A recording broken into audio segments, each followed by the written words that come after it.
rahasia takdir Allah Subhanahu wa ta'ala. Semakin kamu menerima takdir Allah walaupun sambil tetap menangis, maka semakin Allah memberikan sesuatu yang tak pernah kamu bayangkan. Rahasia takdir adalah ketika kamu berhenti bertanya kenapa, sebab Allah tidak pernah mengajarkan rahasia takdirnya kepada mereka yang bertanya kenapa. Allah hanya mengajarkan rahasia takdirnya kepada mereka yang mau menerima dengan sepenuh keikhlasan hatinya. Pertolongan Allah Subhanahu wa ta'ala datang bukan ketika kamu mengeluh, bukan ketika kamu menolak takdirnya, bukan ketika kamu mempertanyakan kenapa, namun ketika kamu ikhlas ridho atas ketetapan Allah Subhanahu wa ta'ala, maka seketika itu juga akan datang pertolongan Allah Subhanahu wa ta'ala.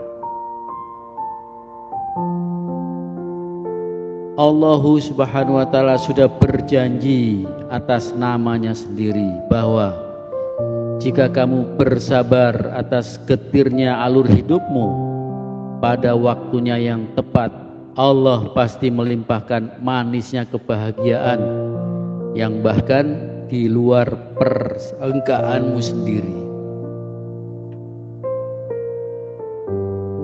Betapa indahnya kesedihan yang membuatmu terjatuh hingga terpuruk lara, lalu kamu bersujud menghibah pada Allah Subhanahu wa ta'ala di keheningan malammu, terlelap dalam damai bersama cahayanya. Jika boleh memilih, sebenarnya kamu tidak ingin berada pada posisimu saat ini, namun alur takdirnya tak memberimu pilihan lain kecuali untuk kamu menjalaninya, meski dengan hati lelah dan terus berharap pada kasih sayang Allah Subhanahu wa ta'ala. Betapa penatnya batinmu, rasa-rasanya baru terasa bahagia sejenak, lalu sudah ambruk lagi dalam pedihnya luka hati. Baru terasa batinmu agak lega sebentar, lalu sudah terasa sesak lagi. Hidup seperti tak berpihak kepadamu. Kamu tersudut di kehampaan lara. Kenyataan paling pahitmu yaitu ketika kamu berusaha sekuat tenaga membantu orang lain, namun justru dibalas dengan keburukan dan bahkan pengkhianatan.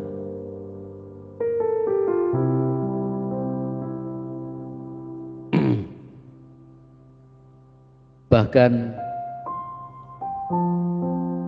kamu tidak lagi tahu bagaimana cara membedakan apakah kamu sedang baik-baik saja atau malah sebaliknya.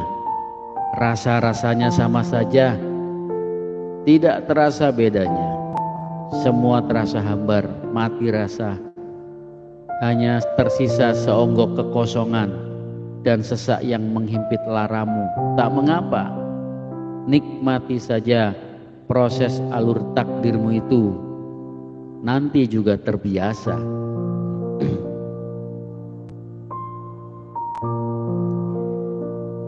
Alasan mengapa Allah Subhanahu wa ta'ala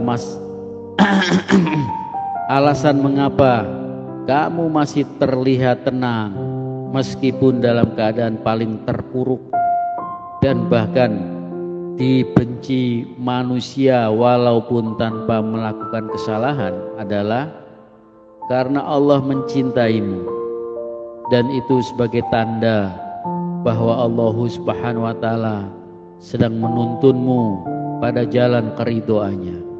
Neng Gemoy, waalaikumsalam. Nurul Yati, Malaysia, Masya Allah. Albi Verji, ahlan wa sahlan. Semoga Allah Subhanahu wa ta'ala selalu melindungi kita di kehidupan yang sementara ini, di alam kubur, dan hingga alam akhiratnya Allah Subhanahu wa ta'ala. Neng Gemoy, terima kasih atas doa-doanya, doa yang sama untuk Neng Gemoy.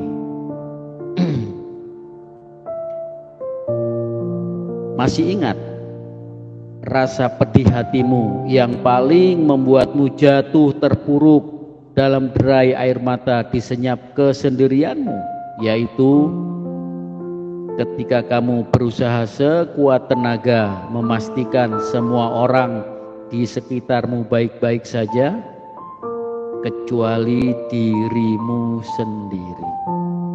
Imron Syarif, waalaikumsalam. Amin, amin, terima kasih. Ketika satu persatu orang-orang mulai menjauhimu karena kekhilafan yang menimpa dirimu, kamu hanya bisa menatap punggung-punggung mereka dan berkata pada hatimu sendiri, bertahanlah. Namun, sampai kapan? Sedangkan luka itu sudah keburu fatal dan kamu memburu kata maaf dari mereka. Padahal ada yang lebih menakjubkan dari sekedar kata maaf, yaitu meredam kemarahan dalam dirimu dan membasuh habis kesedihan yang ada.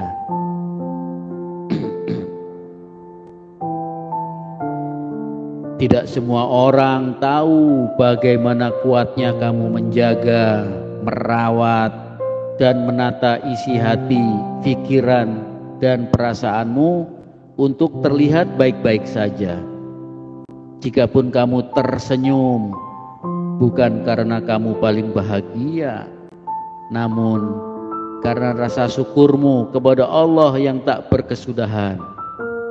Jikapun kamu tersenyum, bukan karena kamu berlimpah harta, tapi karena hatimu merasa cukup atas segala karunia Allah Subhanahu wa ta'ala. Jikapun kamu tersenyum, bukan karena kamu bebas tanpa masalah-masalah, namun karena kamu selalu yakin bahwa ada Allah Subhanahu wa ta'ala sebagai perencana terbaik dalam alur takdir kehidupanmu. Coba sama kita renungi.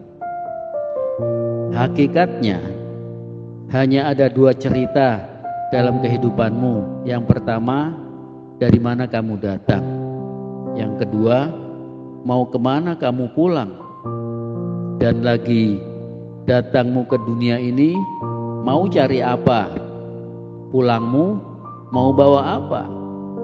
Allah Subhanahu wa ta'ala tidak